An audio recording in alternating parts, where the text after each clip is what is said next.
Hello and welcome to Save Your Sanity. I'm Dr. Rhoberta Shaler, and tonight we're going to be talking about a very important topic, and that is the topic of the shame of it all. Narcissistic, nurturing, or needy. And there are different responses to shame. It's important for us to recognize them within ourselves, and it helps us understand other people.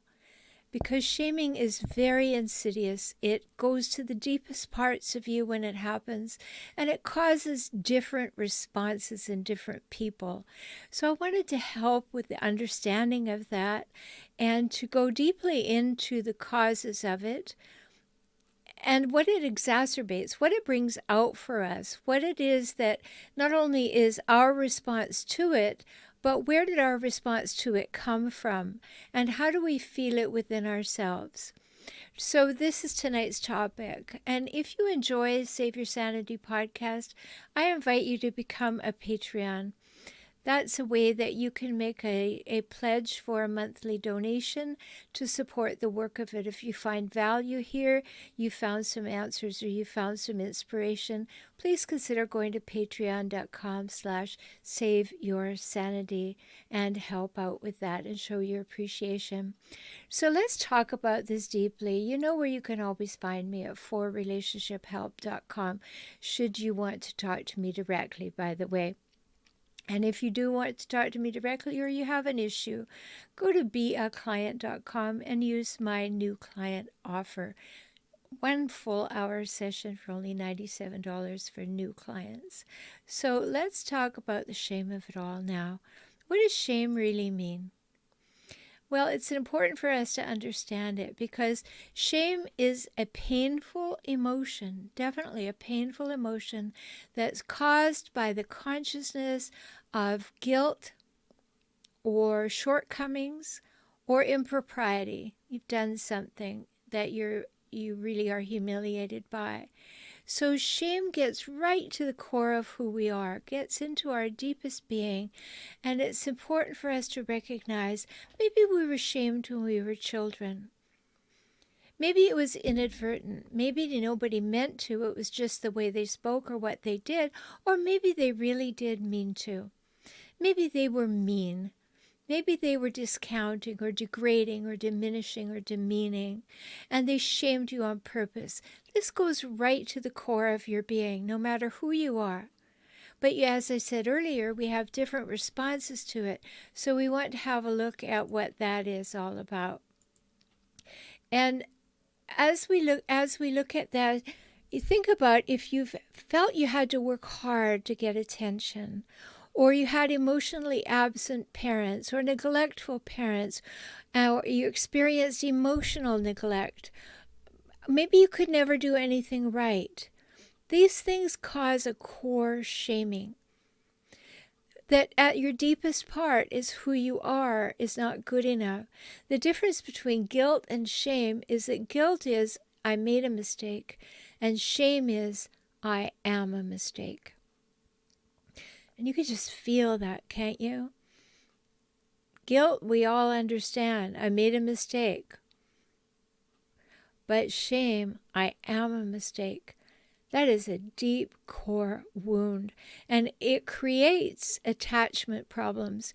Now, I've done several episodes on attachment with Dr. Gary Salyer, with Jennifer Lair, with other people. So wherever you like to get your podcast, go to Save Your Sanity Podcast and do a search. You can do it right on my website, saveyourSanityPodcast.com. Do a search on shame and you can listen to all the episodes there.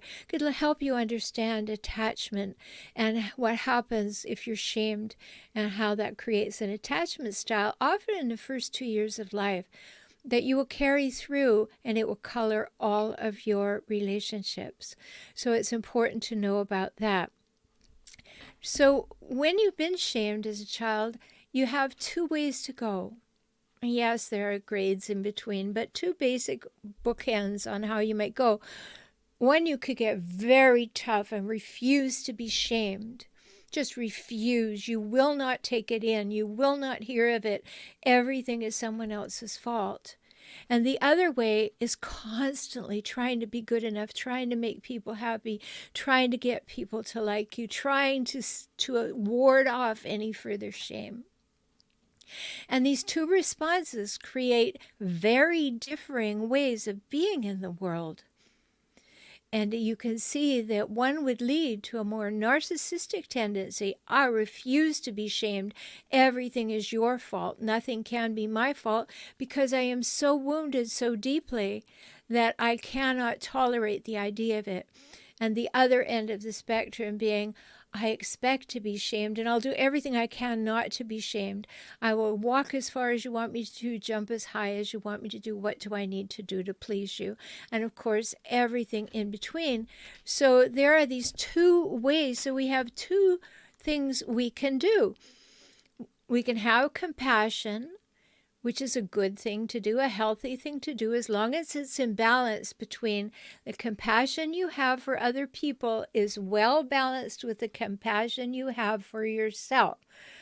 Now you can see that there's an issue there, because if we tip in favor of other people all the time, we get out of that healthy balance. And then we get over into that second response of constantly trying to be good enough, constantly trying to overdo. So we become the overgivers of the world. And that is not a healthy place to be either. And much of that can come from our shame. So there's an article by Dr. Joseph Burgo, and he said that the core defenses against shame are narcissistic flight, blaming and indignant rage, and contempt. Now, these are the things that we see in the hijackals that I talk about so much. They have a narcissistic flight. They want to run away from the problem. They're blaming, and they go into a rage, and they have contempt for other humans. So we see that frequently. So what do we have then to do? Well, we have two responses. Because if we're deeply shamed, and that becomes a narcissistic thing, that we're looking always for validation and for admiration and someone to fill our cup, well, that'll never work, because it's an unfillable hole. You didn't create that hole, and you can't fill it for somebody else. So deeply shamed people then can either go in the direction, respond by looking for validation and adoration and going in the narcissistic direction, or they can go in the needy direction, the needing the approval of others, being more codependently minded, and they become what I call hijackal bait. They're the very people that hijackals like to look for, because they know that they will do what they want them to do, and they can be demanding, and the needier person will try to do all that. Now, who's in the middle? There's a big question there. So let's just talk about that. Who's in the middle are nurturers, healthy nurturers, who think that there's going to be equality, reciprocity, and mutuality in the relationship, like I talk about in episode 115. They're expecting equality, reciprocity, and mutuality. They get into the relationship, and they're willing to nurture. They're willing to go the extra mile. They're willing to give the benefit of the doubt. But slowly but surely, they get pulled along, so they're giving more and more and more and more and more. And it never comes out in the wash. It never becomes equal. It never finds balance. So who's in the middle are those nurturers who were there to provide healthy nurturance, and slowly got taken down the road of doing too much, over-giving. And that's an important thing for us to know. One of the things that happens for sure is that shame and blame are kind of a chicken and egg dance. If you get blamed too often, you may feel shamed. And when you get shamed too often, if you're narcissistic, then you look for someone else to blame. And that's a problem, definitely a problem. And you may have experienced that in your relationship. So what do you do? Well, what people do is they look for protection. And so they look for some armor against all of this. And armor does two things. Simultaneously, it repels the shame and blame that you don't want, And it repels the love and acceptance and validation that you do want. And so if you put on the armor, you can't have it all. You're going to keep away the shame and blame, but it makes people not want to give you the validation. And then you can't feel love if you're armored, because nothing can come in that level. So which protection wins? I looked at the Oxford Languages Dictionary, and it defined armored as covered with a metal tough layer as a defense against attack. So narcissists become armored by their shame, and that becomes that tough metal layer that keeps them defended against attack, they hope, and they will do the rest to keep defending themselves against attack. Now, in the DSM-5, it was talking about, and that's, of course, where we find the ways that we diagnose particular patterns of behavior, but it defines narcissism as a pervasive pattern of grandiosity with a need for admiration and a lack of empathy. A need for admiration and a lack of empathy. The last episode that I did last week was about empathy. Are narcissistic folks incapable or unwilling to express empathy? And that's important for us to understand too. So I invite you to listen to that. I think it was episode 168. So you could find that if you want to learn more about it. Now, narcissism is shame-based, and it's important for us to know. So we can become, when we are shamed, we can become armored, which is the narcissistic tendency, or we can become more breakable, which is the needy tendency. And these are basic things that are important for us to understand the distinctions, because hijackals defend against shame, and people who are needy accept the shame and the blame. They take it on, and they believe it's who they are. They believe the press that they're being shamed by, whereas narcissists don't believe it. They won't take it in because they had it when they were too young, and they have created an armor against it. So who will be attracted to hijackals, to these people with narcissistic, sociopathic, or psychopathic tendencies? Well, these are going to be the people who are the overgivers, the ones who are willing to go the extra mile, and the ones who are giving the benefit of the doubt, and they keep giving that in hopes that finally the hijackal will feel, I'm on your side, and they will become stable and no longer be so difficult to get along with, because they will finally feel loved and taken care of, and they will understand that they're loved. But that doesn't happen. It doesn't happen because hijackals have an unfillable hole. So who else is going to be attracted to them? Well, people with unbalanced compassion, people who have more compassion for others than they have for themselves. One of the things I'd like to take out of the English language is this phrase, give till it hurts. Because this causes a cycle that produces the kinds of effects that we're talking about today. If you're constantly giving and giving and giving and giving and giving, pretty soon you have nothing left. If everyone were doing that, what kind of a world would we be in? We must balance compassion for others with self-compassion. Then we always have our cup full and we have something to give from. We're not depleting ourselves. And that's very important. That's what balance is all about. So who else is attracted to hijackals? People who strive to nurture. They live for nurturing, they live for helping, they live for taking care of people, and they think that it will ingratiate them to the people. Or maybe they don't even hope for that. They are just overgivers, ready for love. And unfortunately, some people who are attracted to hijackals, of course, we're not talking about the love bombing phase when hijackals are absolutely wonderful and they give you everything they've got, you think, and they do and say everything perfectly and they seem to know you inside and out. But they are also attracted to people who, after the love bombing phase, will make do with crumbs in a relationship. They take the littlest bits that hijackals will offer them and they try to make it into enough. And they get very excited when the hijackal has a tender moment and thinks, oh, there's a breakthrough. Oh, the person I fell in love with is returning. And then the hijackal spins that into getting you on their side, and then they squash you like a bug again. And they think, they like people who think that all they deserve is crumbs because they're pre-groomed for hijackals.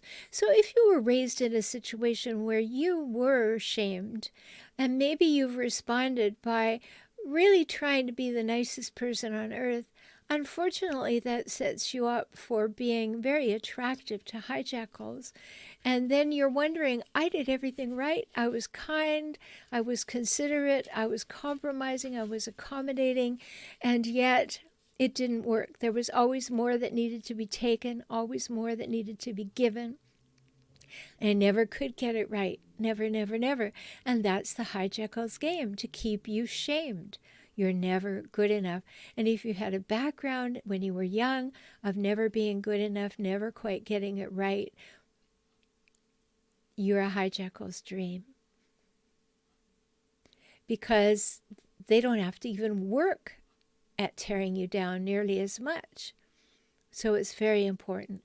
And who our hijackals are attracted to is people who are groomed to accept shame. Their backgrounds have already set them up to accept shame. Now, the good news about that is all of these things can be changed in you. If you're hearing that and saying, well, maybe I was groomed to accept shame, great moment. It's a great moment for you because that light bulb went on and it doesn't have to ever go off. If I was groomed to accept shame, let's let that stop right now. Let's do some work. Remember, go to beaclient.com if you want to talk about that. Because you can do some work on that. You can change that entirely. And you can empower yourself in order to recognize that you never deserved to be shamed, not in the first place when you were small, and definitely not by a partner or a parent or a sibling or anybody for that matter. So you might be a person, like I said, who's willing to go the extra mile, give the benefit of the doubt. But there's another category that hijackals like. Hijackals like strong people. I mean, some hijackals like strong people because they're a challenge. And what they want to do there is they want to seduce you into telling them your darkest fears, your deepest secrets, the things you're not so proud about, the things that you wish you were but you're not. And they seem to be vastly interested in that. But then what they're going to do is they're looking for in that strong person, they're looking to get in the inside so they can find your vulnerabilities and begin to shame you, to start second-guessing yourselves, to start questioning your sanity towards giving and overgiving to the hijackal. And then they hold you in that balance of control. I know it's all very sad and very unhappy.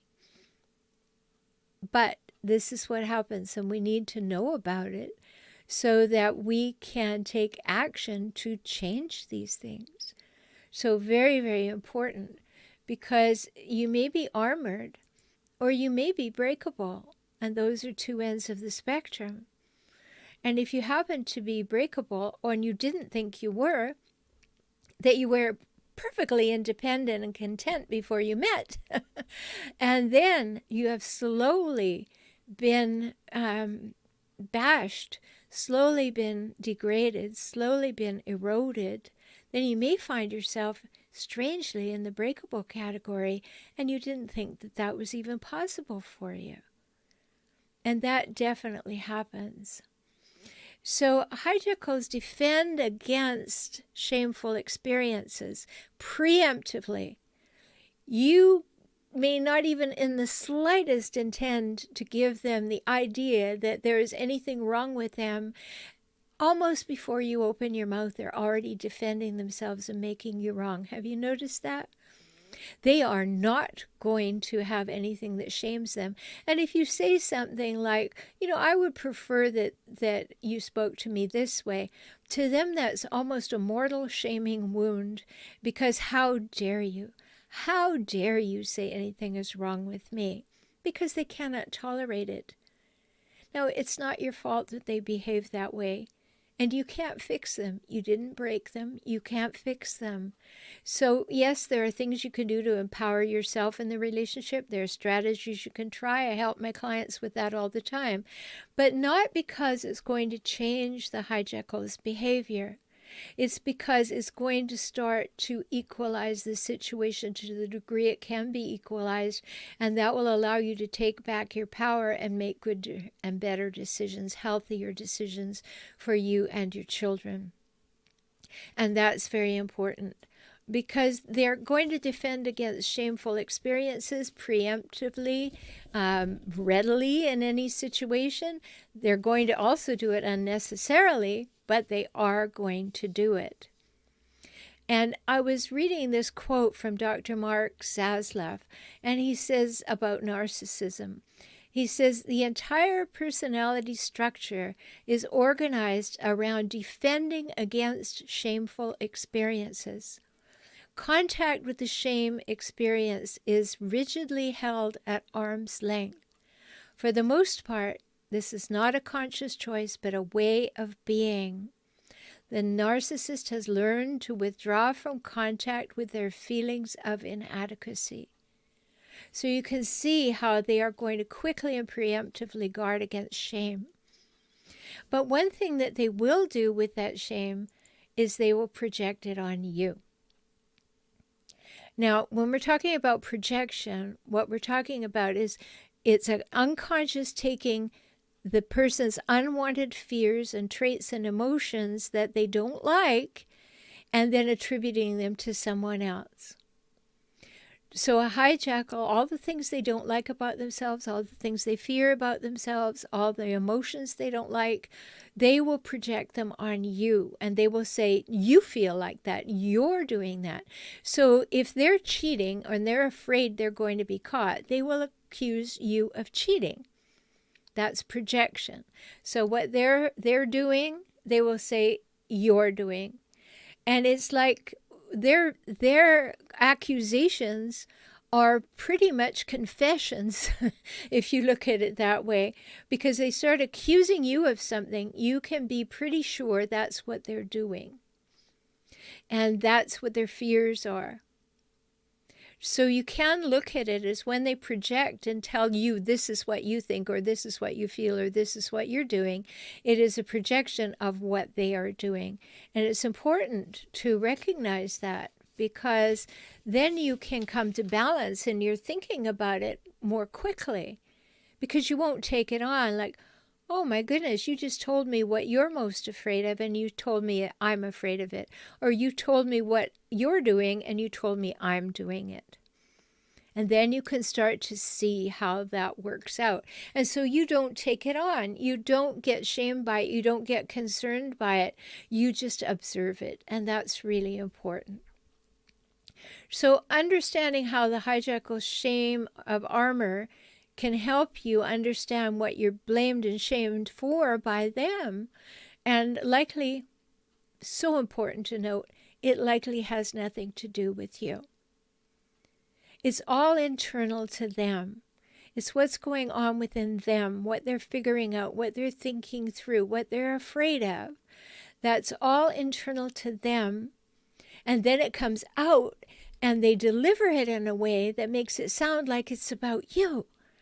But it actually isn't. It's about them. Can you get your head around that? Because that's important to really get. If you can start seeing that what they're saying is about themselves, then you can stop taking it on and being concerned to defend yourself, and you can observe it and become that gray rock. Interesting. Didn't know that. Right? You can just observe. And you're taking it on, and if you do that, you will be running as fast as you can on eggshells, because there is nowhere good to go from that. So you don't want to take it on. And it can trigger all the abuses you've ever had in your life, ever experienced, all the old responses, all the old things, the accusations, all the nasty things people have ever said about you or accused you of.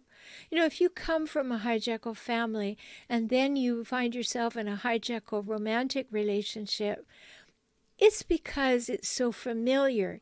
You don't like it, but it's familiar at very deep levels. And that's a pattern to change. Once you recognize that that's the case, now that's a pattern to change. You don't want to be in that situation, do you?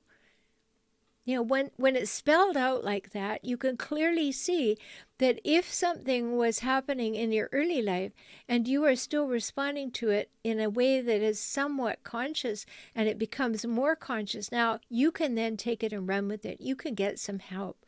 You can do that. We can always talk.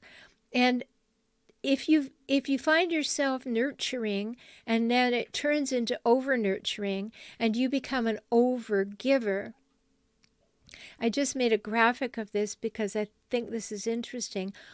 Overgivers are undertakers, and that is emotional suicide.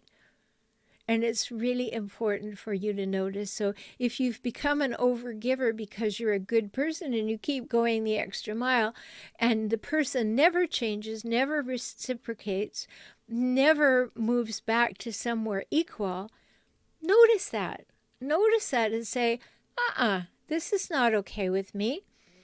I am not going to chase after something that is not coming my way any longer. I'm going to empower myself not to do that anymore, and I am not going to run after this looking for breadcrumbs. You know, just a crumb from your table, sir, will be enough. Or just give me a little attention, ma'am, and it'll be enough. No, you want to be in an equal, reciprocal, mutual relationship.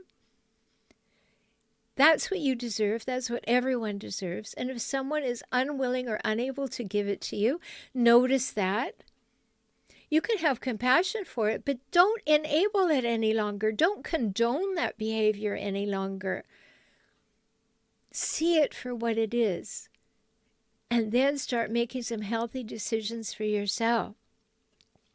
Because hijackals can turn nurturers into needy people. If you were in the beginning just trying to help them, just trying to love them, just trying to nurture and lead them, try to assure them, reassure them, encourage them, after a while you're saying, well, give me something back, give me something back, give me something back, and you keep giving it, and now you become needy. And then they've got you where they want you because they have control. And nobody likes to be controlled. Nobody wants to be controlled by another person. You know that. You don't like it. I don't like it. Nobody wants that. You want to be in an equitable, reciprocal, mutual relationship. And you don't want to be in this cycle of abuse. You don't want to be in this cycle of shame.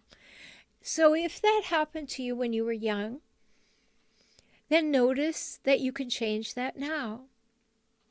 If somebody in your life fits into the category of hijackal, please realize that they're not going to change.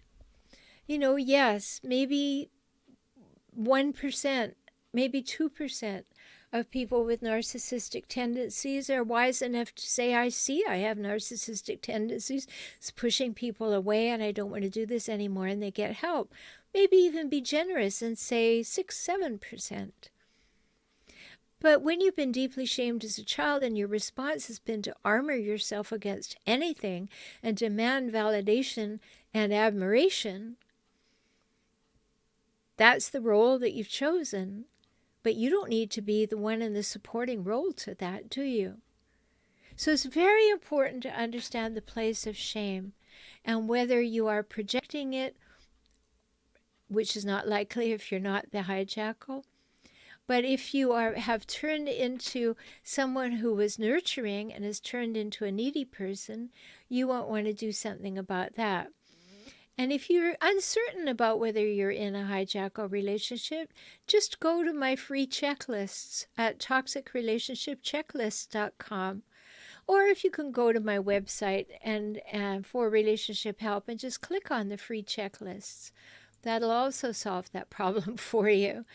Find out first where you stand. While you're there, you can download my free ebook, How to Spot a Hijackal. And you can also use that URL, beaclient.com, to come and have a new client 1-hour consultation with me. But you can see how important it is that all of these pieces of shaming and blaming and overgiving and undergiving, all of these things, they can become something that really requires your attention because they are taking so much of your energy and you are getting negative life experiences as a result of it. And shame can be at the core of that. So let's talk soon. I hope that you will treat yourself extremely well. Treat yourself as though you matter, because you do. And I look forward to talking with you again soon. Take care.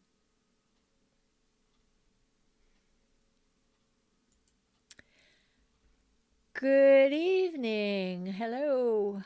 Okay, some comments here. Please feel free to ask your questions. Put your comments in the chat.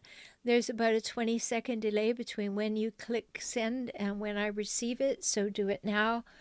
Let's see what we have. All right, in childhood, I tried to jump through hoops. When I woke up to how my family of origin shame, I refused to be shamed. But I think in a healthy way, I refuse to take on their toxic shame. That is very healthy and very insightful if you did that as a child, that you saw what it was they were trying to dump on you and you said no to it. That's very good. And then she goes on to say, I can accept correction and even criticism, for example, from a boss. I grew up with 2 narcissistic parents. They married when they were teenagers, super abusive, extremely toxic, low EQ. Me too. I'm the only child of 2 of those same people. I've had to do a lot of recovery in order to come to terms, but still have some residual guilt. Should I take care of them in their old age? Oh, I'm so glad you asked that question, because I get asked that question frequently.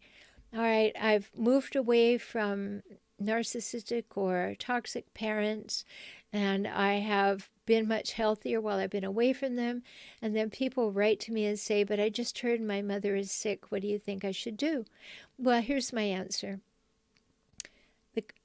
Who are you? The reason that's such an important question is, who are you that you express your values by what you do? Because I honestly believe that the second most important thing I can teach anyone is this: the truth is what you do. So can you have self-compassion and compassion in balance?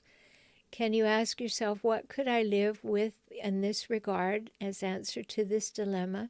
What could I live with without regret that would allow me to also demonstrate a balance between healthy compassion and self-compassion? There is no right answer. There is no should. It's all things that you could do depending on what's healthiest.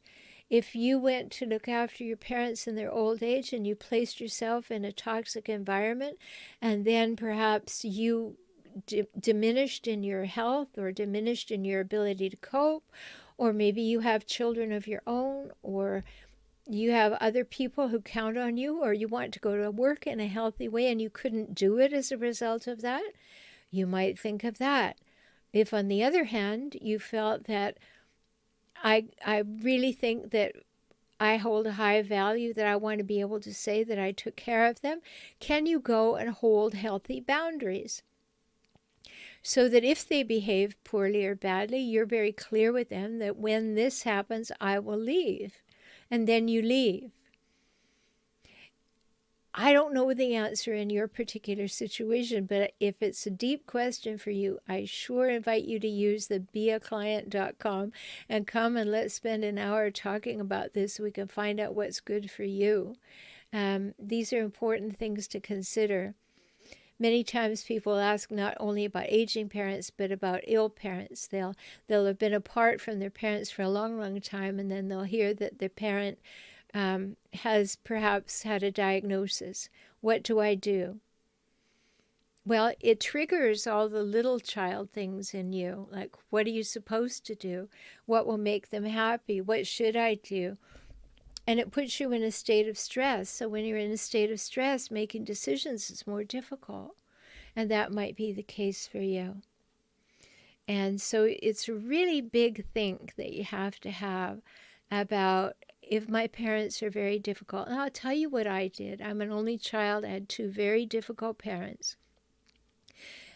I decided that I would, in fact, manage their care by going every day, being with them when I could, and making sure that they had in-home care when I couldn't be there.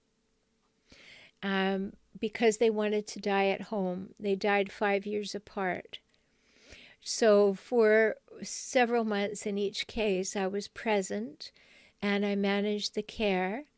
And I also had people that I could call to come in on a paid basis and help out when things got untenable. But that was what was important for me to do, that I felt I wanted to do that for them. I wanted to be able to say to myself, I did that. On the other hand, I've worked with people who it would be such the wrong thing to go and do because it would be so destructive. All the work that they did to establish their self-esteem and feel really good might not be able to hold in the face of all that old childhood wounding.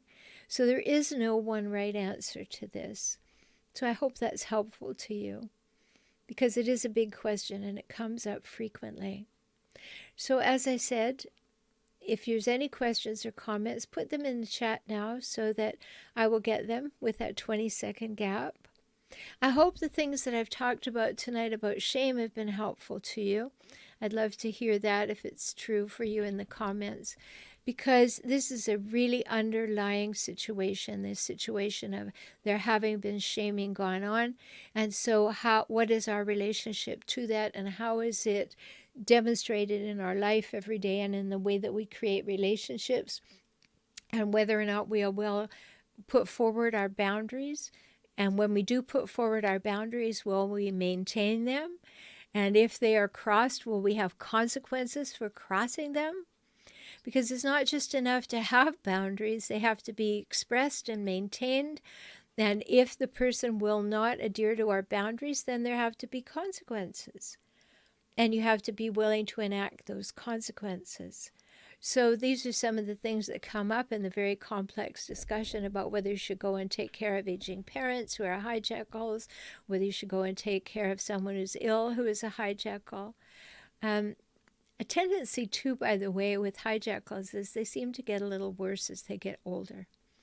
So that can be very difficult. And I hope that this has helped you. I hope that you will look deeply into your early life to see was there any shaming that went on, and what is your response to it, what has been your response to it, and how do you go about changing your response. That's something that you do need help with. It's very difficult to do on your own because you need time to reflect and you need time for someone to ask you the right questions and set you on the path of discovery. But I'm always here for you. I'm so glad that you were here for me tonight. And I look forward to talking with you next week. Each Monday evening, almost every Monday evening at 7 o'clock, we have a new topic.